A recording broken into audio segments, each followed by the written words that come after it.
जो नेता इनके लिए खतरा हैं, किसी भी पार्टी के किसी भी दल के, सब पे इन्होंने NIA, ED और नाना प्रकार की एजेंसियों का भय दिखा के उनको किसी ना किसी झूठे मुकदमे में जेल में डाल देती। यही हुआ है कि युवा पढ़े हैं और उनको पढ़ के पकौड़ा तल रहे हैं। और भी जितनी भी एजेंसियां हैं सरकार की, BCCL हो चाहे BSNL हो चाहे नाना तरह की जितनी 23 कंपनियां हैं, सबको निजीकरण करने का इनका प्रोग्राम है।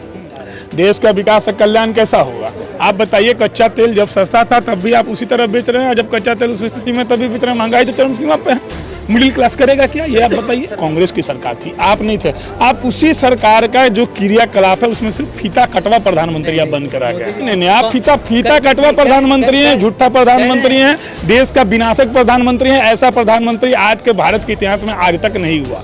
कुछ मोदी उदी वाली बात नहीं है। बस ये जब चुनाव आता है तो हिंदू मुस्लिम करते हैं।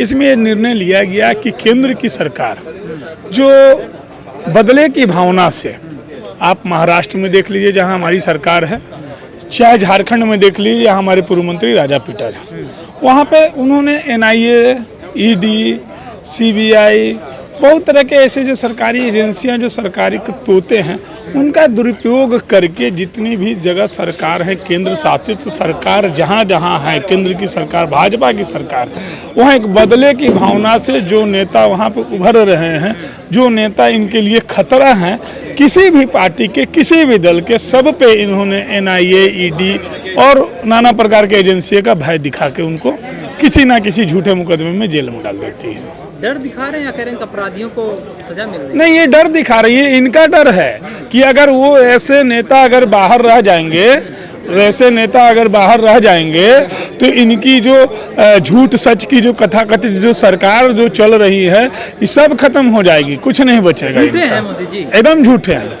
क्या झूठ बोलते हैं? ये कहते थे कि क्या कहता है डॉक्टर मनमोहन सिंह चुप्पे प्रधानमंत्री थे, झूठे प्रधानमंत्री है। आप एक चीज बताइए, 2014 से आज तक कितने रोजगार हुए हैं, कितनी एजेंसियां निकली हैं, कितनी वैकेंसियां निकली हैं, किन किन लोगों को रोजगार मिला है?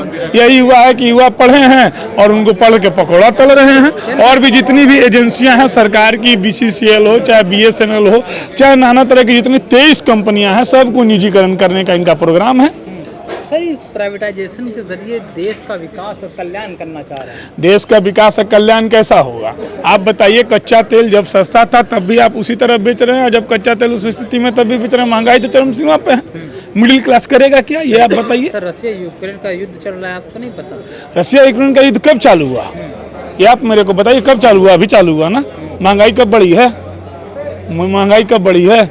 आपने कोविड में इतने करोड़ों गुप्त जो रुपया लिया, वो पैसा आपने क्या किया, वो बताइए, वो कहाँ गया? 5 किलो राशन लोगों को मुफ्त मिल रहा है। 5 किलो राशन? अच्छा, राशन की योजना जो आप बात बता रहे हैं, राशन, मनरेगा और एक बोलते हैं हम लोग राइट टू इन्फॉर्मेशन, ITI, ये तीनों चीज किसने लाया था? किस सरकार ने लाया था बताइए? वो कांग्रेस की सरकार थी, आप नहीं थे।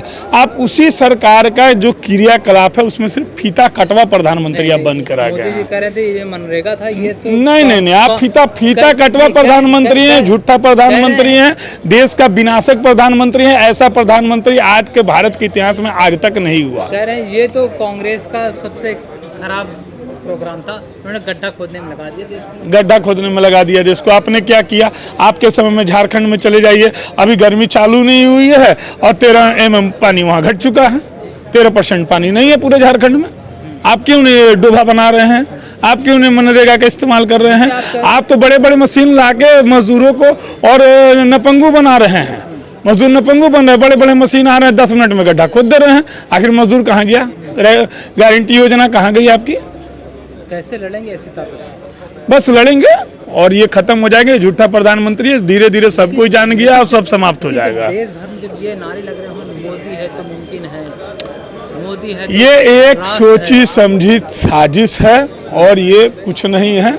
और आने वाले दिनों में ये एक बरगलाने वाली बात है, कहीं कुछ ऐसा बात नहीं है, कुछ मोदी उदी वाली बात नहीं है। बस ये जब चुनाव आता है तो हिंदू मुस्लिम करते हैं। तो आपके पास क्या मुद्दा है? हमारे पास मुद्दा है ना, हमारे पास राष्ट्र निर्माण का मुद्दा है, हमारे पास बढ़िया मुद्दा, हमारे पास बेरोजगारी है। आपने बेरोजगार जितना बना कर रखा है वो मुद्दा। लेकिन जब सरकार में तब भी तो बेरोजगारी थी। हमारी सरकार में बेरोजगारी कहाँ थी? हमारी सरकार में रोजगार की गारंटी थी। जब कांग्रेस की सरकार थी तो रोजगार योजना की गारंटी थी। आपके सरकार में 14 के बाद कितनी वैकेंसी आई, इतनी आप हमको बता दीजिए। डाटा नहीं है हमारे पास, कह रहे हैं हमारे पास डाटा नहीं। कौन? सरकार कहती है हमने सरकार को बोलिए डाटा खोजेंगे। कह रहे तो जब वो बोलते हैं 70 साल से कांग्रेस ने विनाश किया, तो बोलिए डाटा खोजेंगे। तो आप जीत सकते हैं ऐसी ताकत? एकदम एकदम एकदम निश्चित तैयार हैं? निश्चित गुजरात निश्चित का चुनाव होने वाला है, एकदम सब जगह ये मुंह की खाएंगे ये। जिस प्रकार से वो हमारे संघीय ढांचे को ध्वस्त करने का प्रयास कर रही है, विभिन्न तरीकों का इस्तेमाल कर रही है। आज जितनी भी बड़ी बड़ी स्वतंत्र एजेंसी हैं, चाहे वो ईडी हो, सीबीआई हो, एनआईए हो, उसका खुलेआम दुरुपयोग हो रहा है। तो उसको रोकने के लिए विपक्ष में अब ताकत नहीं दिख रहा है। तो ऐसी एक पार्टी सिर्फ हमारे नेता है शरद पवार साहब, जिनका कि आप देखेंगे सरकार ईडी सीबीआई से जो अपराधी हैं, जो गुनहगार हैं, उनको जेल में डाला जा रहा है। अभी इसका उत्तर प्रदेश के इसका अंदर बुलडोजर चल रहा है उन इसका अपराधियों के खिलाफ। इसका बेहतर आकलन तो आप लोग कर सकते हैं, क्योंकि आप लोग देख रहे होंगे। अब हमारे राष्ट्रीय प्रवक्ता और अल्पसंख्यक मंत्री थे महाराष्ट्र सरकार में, अब वो अपराधी हो गए रातों रात। गृह मंत्री अनिल देशमुख साहब अपराधी हो गए, तो फिर अलग बात है। अब इनका परिभाषा अगर वैसे लोगों को अपराधी बना देना है, तो फिर तो जनता देख रही है ना, उसमें हम लोग क्या कह सकते हैं? तो क्या लगता है उसका कुछ रास्ता निकाला जा रहा है इन तमाम चीज़ों के लिए? नहीं, हम लोग राजनीतिक व्यक्ति हैं, राजनीतिक संगठन से जुड़े हुए लोग हैं। तो हमारा तो नित्यदिन ये प्रयास ही होगा ना कि ऐसी शक्तियों को रोकने के लिए तो हमारा संगठन है, हम लोग अपना लड़ काम पाएंगे सर आप ऐसी ताकत से? देखिए ये तो बड़ी विडम्बना है। लड़ने के लिए तो एक व्यक्ति काफ़ी होता है। बात यह है कि आप अपनी बातों को लेकर जनता के बीच में जाएंगे और अपनी बातों को ईमानदारी से कहेंगे, बाकी निर्णय जनता लेगी। कोई व्यक्ति जनता कह रही है सर मोदी है तो मुमकिन है, ये बीजेपी कह रही है, ये जनता कैसे कहेगी? जनता को भरमाया गया है, जनता को गुमराह। अच्छा एक बात है, फिर 14 के पहले कहाँ थे लोग? क्या 14 के पहले बीजेपी नहीं थी? क्या 14 के पहले आरएसएस नहीं था? उससे पहले करें भ्रष्टाचार था। हाँ, तो तुम थे कि नहीं थे? तुम संगठन में थे कि नहीं थे? तुम्हारी बहुत सारे राज्यों में सरकार थी कि नहीं थी? आपके लोग थे कि नहीं थे? आपने देखा हुआ है कश्मीर फाइल्स के नाम से एक फिल्म जो चलाई गई। देखिए वो फिल्म है, डॉक्यूमेंट्री नहीं है, कोई एविडेंस की बात। मैं खुद ब्राह्मण हूँ और मैं पंडितों का दर्द बेहतर महसूस करता हूँ, ऐसी बात नहीं। और उनके साथ कोई माइकला नहीं कह सकते कि उनके साथ गलत नहीं हुआ, 100% उनके साथ गलत हुआ था। लेकिन एक आम आदमी को सुरक्षा देने का दायित्व किसके ऊपर है? सरकार के ऊपर है। तो अब आप मेरे को बताइए कि जब 90 में पलायन हुआ तो वहाँ सरकार किसकी थी? बीजेपी के समर्थन से अपना सरकार थी ना, राज्यपाल किसके थे? तो फिर आप उसको भी दिखाइए ना। छिपाया जा रहा है क्या सब कुछ इसमें? हम बोले दिखाया नहीं जा नहीं रहा। छिपाया जा रहा हम बोले दिखाया नहीं जा रहा। यही तो कहना चाहते हैं ना। नहीं, हम बोले दिखाया नहीं जा रहा, हम बोले कि दिखाना चाहिए, सब पहलुओं को दिखाना चाहिए। जिस प्रकार आपने दिखाया कि एक कम्युनिटी द्वारा ऐसा किया गया, जबकि कम्युनिटी नहीं था वहाँ पे पाक समर्थित वैसे लोग थे। लेकिन हाँ पाक समर्थित लोग थे, लेकिन जो 70 कश्मीरी पंडितों का मामला है, वहाँ पर 700 ओबीसी और दलित लोगों को मारा गया और 1000 तकरीबन मुसलमान भी मारे गए। मैं इसीलिए तो ये बात को कह रहा हूँ। मैंने इसीलिए बात को कही है कि अगर आप किसी मुद्दा को उठा रहे हैं तो एक तरफा क्यों उठा रहे हैं? आप पूरे सिर्फ कश्मीरी पंडित नहीं, आप सबको दिखाइए ना भाई, पूरे देश को ही बताइए। और इसमें कोई नारा लगा के एक एजेंडा बना के इस फिल्म को मत चलाइए। इससे क्या होगा? अच्छा जब आपकी सरकार चले जाएगी तब आप 2024 की तैयारी हो रही है क्या? नहीं, बिल्कुल हो रही है, तो हर दल करता है। ये फिल्मों से चुनाव जीता जाएगा।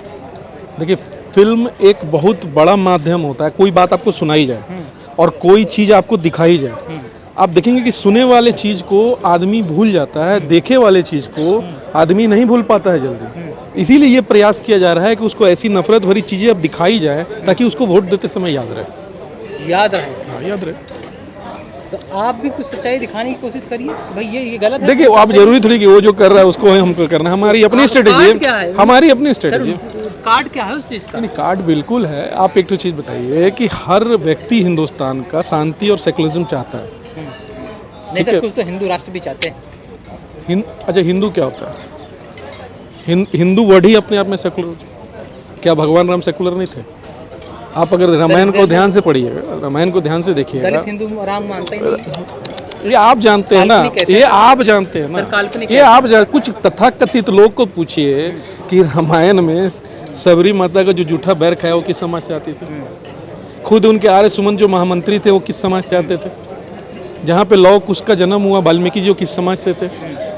तो ये तो पहले जानना पड़ेगा, उसके बाद बोलने से अच्छा लगेगा। जिसको कुछ पता ही नहीं है वो बोल रहा है। देखिए आरएसएस की विचारधारा घर घर तक पहुंच चुकी है। आरएसएस ने मेहनत की है, काम किया, उसने अपनी बात को पहुंचाने में काम किया। आप- हम लोग भी काम करेंगे। लगता है कई साल लग जाएंगे आपको वहाँ तक पहुँचने। नहीं साल से समस्या नहीं है, समस्या अपनी बात पहुंचाने की है। कह रहे हैं देश खतरे में है, संविधान खतरे में है। अब देखिए संविधान तो बिल्कुल खतरे में है। अगर संविधान के अनुसार अगर काम होता तो आज ये बात कहने की जरूरत नहीं पड़ती। आप ही लोग कह रहे संविधान नहीं हम लोग है, पूरा देश समझ रहा है। अगर ऐसा नहीं होता तो स्वतंत्र एजेंसियां जो है वो चुनाव के वक्त ही क्यों एक्टिव होती है और विपक्षी पार्टियों पर के ही नेताओं पर क्यों एक्टिव सर, होती है? चुनाव के बाद ही आप लोग एक्टिव होते हो, ये कहते हो कि ईवीएम घोटाला है। चुनाव से पहले ईवीएम ठीक रहता है। अच्छा एक चीज बताइए, सारा काम चुनाव के वक्त ये लोग कहते अच्छा ठीक है, EVM पर ठीक है, अच्छा ठीक है चुनाव हारने के बाद ही तरह तरह के सवाल आप हम लोगों से पूछ रहे हैं, लेकिन यही सवाल आप उनसे क्यों नहीं पूछते? सर पूछे जा रहे हैं। कहाँ पूछे जा रहे हैं? अगर पूछे जा रहे होते तो ये बातें सर, EVM नहीं तो ये बातें आती ना, सरकार नहीं रो रही। तो ये बात आती ना, जनता के बीच में आती ना। सर सरकार सर ये बात आती ना जनता के बीच में। अगर आप उनसे इस बात को पूछते हैं तो वो ज़्यादा बढ़िया जवाब दे सकते वो हैं, देख रहे हैं। क्योंकि वो सत्ता में है ना। उनको जवाब नहीं। हम अच्छा बताइए, विपक्ष के लोगों से लगातार पत्रकार सवाल पूछ रहे हैं, सत्ताधारी से कौन पूछेगा? जबकि आज इस देश में एक बड़ी विडंबना हम लोग देखते हैं कि अगर आप सत्ताधारी दल से सवाल पूछते हैं तो आपको जवाब देने के बदले में एक नया सवाल दे देते हैं। तो सवाल के जवाब में वो सिर्फ सवाल देते हैं, जवाब नहीं देते। इसको भी देखिए जवाब ना। से डरते हैं क्या? मैंने क्या कहा कि उस सवाल के जवाब में एक सवाल देते हैं। आप डरते हैं कि नहीं डरते? आकलन आपका काम है ना। हम लोग विपक्ष का काम क्या होता है? हाँ जानता क्यों करेंगे? मन की बात करते नहीं तो ये तो आपको देखना है सर, ना। मन की बात ये तो तो कर आपको सकते हैं। देखना है ना। ये तो आपको देखना सर है। मन की बात के ये तो आपको देखना है। सोचिए कितनी बड़ी बात है। पहले कहते थे कि मनमोहन सिंह बोलते ही नहीं है, कहते थे ना, हैं? अब कहाँ गए मोदी जी? पता नहीं क्या हो गया मोदी जी को। हम लोगों ने सोचा कि अब देश को एक ऐसा प्रधानमंत्री मिला है जो लगातार बातें कहेगा, सबको समझाएगा, और उसके बाद फिर मोदी जी का भी ये हाल हो गया। बल्कि अब तो बोलना ही छोड़ दिए, पता नहीं क्यों। बोले, बताएं देश की जनता को, अच्छी बात है। बढ़ती हुई महंगाई, तो वही तो मैं बोल रहा हूँ ना, उनको बतानी चाहिए ना। तो उस किसी बात पे तो कह नहीं रहे। वो कह तो रहे हैं महंगाई से बाद में लड़ने। नहीं वो देखिए उनकी बातों का बहुत अच्छा जवाब जो अगर कोई दे रहा है इस देश में तो उनके गृह मंत्री दे रहे हैं। उन्होंने स्पष्ट कहा है कि ये सब जुमलेबाजी, इसके चक्कर में मत पड़िए, और देश का सबसे बड़ा रोजगार जो है पकौड़ा तलना है युवाओं के लिए। उन्होंने स्पष्ट कर दिया है, बस बाकी समझना है आप। तो बता तो रहे हैं ना, आप रोजगार आप वहाँ ढूंढ रहे हो, रोजगार आपके पास है, आप चाय बेच सकते हो, पकौड़ा बेच सकते हो। मैंने तो कहा तब ये देश का युवा तय कर देगा ना कि भाई उसको इंजीनियरिंग करके, मेडिकल करके, उसको ऊंची ऊंची पढ़ाइयाँ करके, BBA करके वो रोजगार करेगा कि फिर वो कह रहा पकौड़ा। है मोदी है तो मुमकिन है इंजीनियरिंग। मैं तो कह रहा हूँ कि ये तो तय करने की बात है ना। अब वो तय करेगा युवा कि मोदी है तो मुमकिन है पकौड़ा तलना कि उसको जॉब चाहिए, ये वो तय करेगा।